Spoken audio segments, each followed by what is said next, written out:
সন্দীপ ঠিকই করেছে তোমাদের ছেটে ফেলে দিয়ে। হ্যাঁ, আমি আজ বুঝতে পারছি সন্দীপ কাজটা ভালোই করেছে। তবে কথাটা একটা বলতেই হচ্ছে, যেখানে মর্কট বলেছিল গোপন ঘরের কথা, তখন মর্কটকে তোমরা কাটাছেড়া করেছিলে, সেটা তোমাদের ব্যক্তিগত ব্যাপার। এখানে আমি এসব ছোট লোকদের, তো যাই হোক, সবকটাই ছোট লোকের দল, কিন্তু সেই কাজটা তো তোমরাও করলে সন্দীপের ক্ষেত্রে, তাই না? তাহলে একই চড়ে চড়ে মাসতো তো ভাই। তো তবে তোমাদেরকে একটা কথা বলছি, এই যে ম্যাডামকে নিয়ে তোমরা কাটাছেড়া করছো, তোমাদেরকে কে রাইট দিয়েছে? আজকে যেভাবে কাটাছেড়া করছো তোমরা, আমার মনে হয় তোমাদেরকে এত বড় অধিকার কেউ দেয়নি। কন্টেন্ট নেই, তাই না? কন্টেন্ট নেই তোমাদের। ভেবেছিলে সারা জীবন সন্দীপকে উঠাবে, বসাবে, ভিডিও করবে, তাকে নিয়ে সারা জীবন, এটা কোনো বন্ধ হবে না ভেবেছিলে না? হাই ফ্রেন্ডস, সোমা ওয়ার্ল্ডে তোমাদেরকে অনেক অনেক স্বাগত, অনেক অনেক ভালোবাসা চলে এসেছে আবার একটা ভিডিও নিয়ে। তবে কথাটা হলো, আজকে মানে কি বলবো বলো তো, এদেরকে আমার মানে যতটাই বলবো না ততটাই কম হয়ে যাবে। তো সবাইকে বেশি বলা যাবে না, নাম দিয়েও ইঙ্গিত দিয়েও আমি এদের নামও দিতে চাই না। তবে আমি একটা কথা বলি, এখানে জন্মদিনে উইসের কথাটা দিদিভাই সীমাদিকে বলেছিল, রাইট? তাই তো? সীমা আমাকে জন্মদিনে উইস করলো না, কেন? খারাপ লেগেছে, যেহেতু সীমাদিকে খুব ভালোবাসতো, আমাদের প্রত্যেকটা মানুষকে ভালোবাসতো। কিন্তু তিনার কাছে ভুলটা ভুল, ঠিকটা ঠিক, উনি বিচার করেন। আমি যদি ভুল করি আমাকেও ছাড়বে না, তাই না? আমি ভুল করলে আমাকে কেন ছাড়বে? কারণ আমিও ভুল কাজটা করছি, সেখানে আমাকে ছাড়া উচিত নয়, ঠিক আছে? সেখানে আমাকে ছাড়া উচিত নয়, তাই কিন্তু আমাকে ছাড়বে না, সেটা কিন্তু আগে ভাবতে হবে। তো সেই ক্ষেত্রে সীমাদির ভুলটা মনে হয়েছিল, তাই দিদিভাই বলেছিল। আর জন্মদিনের উইস কথাটা সঙ্গীতা ম্যাডাম সীমাদিকে বলেছিল। আর তোমরা কেন এটা নিয়ে খিল্লি উড়াচ্ছ? তোমাদেরকে কে রাইট দিয়েছে? কে রাইট দিয়েছে তোমাদেরকে? হ্যাঁ, কে রাইট দিয়েছে? আর একটা কথা শোনো, আমাদেরকে বলছো না দুই পৃথিবী, দুই পৃথিবী, দুই পৃথিবী, এবার লাথি মারবে। তো কথাটা শোনো, আমরা সমাজে মানুষ নিয়ে চলি। আমাদের যেমন এইখানে দিদিভাই দিদিভাই করছি, ঠিক আছে, আমাদের বাড়িতেও বাবা মা আছে, আমাদের একটা সমাজে মানে আমরাও সমাজে একটা কাজ করি। সেটা বললাম না, আমরা এই প্ল্যাটফর্মে আমাদের নিজেদের পরিচয়ে পরিচিতি হতে এসেছি, আমাদের ব্যাকগ্রাউন্ডের পরিচয়ে পরিচিতি হতে আসিনি। কিন্তু আজকে একটু কথা বলছি, আমাদের এখানেও কিন্তু ম্যাডাম আছে, এখানেও কিন্তু আমাদের অনেকেই আছে, তাদের কথা শুনে আমাদেরকে চলতে হয়, করি না। আমরা ছোট, বোঝার চেষ্টা করতে হবে, সেটা ক্যামেরার পেছনের সামনে নয়, ঠিক আছে? তোমরা অ্যাকচুয়ালি এখানে ভালো কারোরই করতে আসনি, তোমরা ভিউজ, তোমরা সন্দীপের কোনোদিনই ভালো চাওনি। যদি ভালো চাইতে তাহলে এটা হয়তো ক্যামেরার সামনে এসে বসতে না। ইয়েস, তোমরাই বদনাম করছো। কোনো প্রমাণ তোমাদের কাছে আছে যে এই মেয়েটার সাথে সংসার করছিল?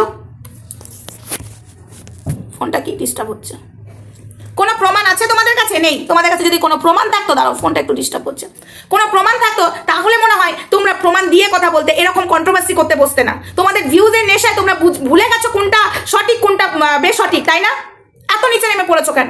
খুব ভুল করছো। আমার স্ট্যান্ডটা কিন্তু এদিক ওদিক ঘুরছে, আর কিছু মনে করো না, স্ট্যান্ডটা একদম গেছে, তাই একটু এদিক ওদিক কাঁপছে, সরি। দাঁড়াও, ফোনটা এরকমই ডিস্টার্ব করবো, মানে ফোনটা নয়, স্ট্যান্ডটা ডিস্টার্ব করছে আমার। তো আমি একটা কথা বলে দিচ্ছি, আমাদের আসল রূপগুলো দেখতে পাবে না, খিস্তি নয়। খিস্তি দিয়ে তোমাদেরকে কাটাছাড়া করবো না, তাহলে তোমাদের বাড়ির কেচ্ছাও কিন্তু এবার সামনে আসবে। তোমরা গোপন সূত্রে সব খবর নিয়ে আসছো না, আমরাও কিন্তু গোপন সূত্রে এবার কেচ্ছা নিয়ে আসবো। তোমাদের বাড়িতে গোপন সূত্রের লোক লাগিয়ে দেবো, তখন ভালো লাগবে তো? ঠিক করেছে, হাত তালি দিলাম। সন্দীপ একদম ঝেড়ে বার করে দিয়েছো, সবকটাকে আমি তালি দিলাম। খুব ভালো ছিল না সন্দীপ যখন উঠছিল বসছিল? একটা মেয়ে ছেলের জীবন বা একটা মেয়ের জীবন নিয়ে তোমাদের অধিকার দেয়নি কেউ। দিদিভাই যেটা মনে করেছে সঠিক সেটাই বলেছে, আইন মেনে কথা বলেছে, ঠিক আছে? আইন মেনে কথা বলেছে। এখানে তো আমরা পারলেই তো সঙ্গীতা ম্যাডাম ওই মঙ্গলার ওখানে সঙ্গে সঙ্গে অনেক কিছু করতে পারতো না, এখানে আইনের কাজ আছে, তাই আইন মেনে কাজটা করছে, আইন নিয়ে কাজ করছে। তোমাদের কি অধিকার দিয়েছে একটা মানুষকে এরকম বাজে কথা বলার? কে অধিকার দিয়েছে তোমাদেরকে? অধিকারের মাঠটা পেরিয়ে গেছো। আর ওইদিকে এলু তেলু তোকেও বলছি, ফারদার আমাকে নিয়ে বসবি না। তোর অকাত কি রে? তোর অকাতটা কি আমাকে নিয়ে বসার এবং সঙ্গীতা ম্যাডাম ধরিত্রীকে নিয়ে বসার? তোর অকাত কি আছে? ফারদার আমাদেরকে নিয়ে বসবি না। নিজের চরকায় তেল দে, আমার মনে হয় ভালো হবে, বেটার হবে। নিজেদের চরকায় তেল দে, ঠিক আছে? তোরা আমাদের কন্টেন্ট নয়, তোদেরকে যদি কন্টেন্ট বানাতেই হয় তাহলে কিন্তু এবার কন্টেন্ট সেইভাবে বানাবো, নিতে পারবি না। হয়েছে সীমাদি আর দিদি ভাইয়ের মধ্যে, তোরা বেশি মাঝখানে নাক গলালি। সীমাদিকে বলেছে জন্মদিনের উইস করেনি, তোরা কি বললি? উইস নিতে এসেছে, এই নিতে এসেছে জন্মদিনে। কি ধরনের তোরা মানুষ? তোরা এতটা ছোট লোক কেন রে? তখন খুব ভালো ছিল না? তোরা হলো কি বলতো, কাজের সময় কাজী, কাজ পুরালে পাজি। তোদের অকাতটা তোরা নিজেরা দেখিয়ে দিচ্ছিস, আমাদেরকে বা ম্যাডামকে দেখাতে হয়নি, ঠিক আছে? এটা হলো তোদের অকাত। তোদের অকাতটা তোদের লেভেলে তোরা নিজেরা নিয়ে চলে এসেছিস। তোরা ভিউজ ছাড়া, আর্নিং ছাড়া কিচ্ছু বুঝিস না, ভালোবাসার মর্মই বুঝিস না তোরা, বুঝেছিস? আজকে সন্দীপ অনেক কথা বলতে পারতো, তোদের তোদের পদেই কিন্তু অনেক গন্ধ আছে, কিন্তু সন্দীপ সেখানে বলেনি। একদম পারফেক্ট পারফেক্ট টাইমে তোদেরকে বার করে দিয়েছে, একদম একদম ঝেড়ে ফেলে দিয়েছে, একদম এটাই ঠিক। তোরা আজকে যার পাশে দাঁড়িয়েছিস তাকেই বদনাম করে, তাকেই আজকে গর্তের মধ্যে ফেলতে চাইছিস। দিদিভাই এটা বোঝাতে চাইছে আজকে যখন ওর ক্রিটিক্যাল অবস্থা, আর ওইদিকে টিনা যে ব্যবস্থাগুলো করে রেখেছে একদমই ক্রিটিক্যাল অবস্থা, তোরা তো কিছু জানিসই না। কিন্তু তোরা না বুঝে কন্টেন্ট, ভিউজ, ব্যাস, আর কিছু বুঝিস না। তোরা সম্পর্কের মানেই বুঝিস না।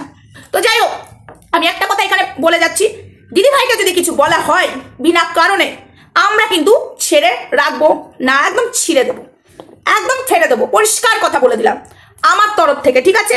আমার তরফ থেকে বলে দিলাম। কিন্তু এবার বুঝতে পারবি, এক এক করে সবাইকে বোঝাবো। চলো বন্ধুরা, ভিডিওটা বলতে এইটুকু, এদেরকে নিয়ে বেশি মাথাটা যন্ত্রণা করছে। আর এলু তেলু বেশি বাড়াবাড়ি করিস না।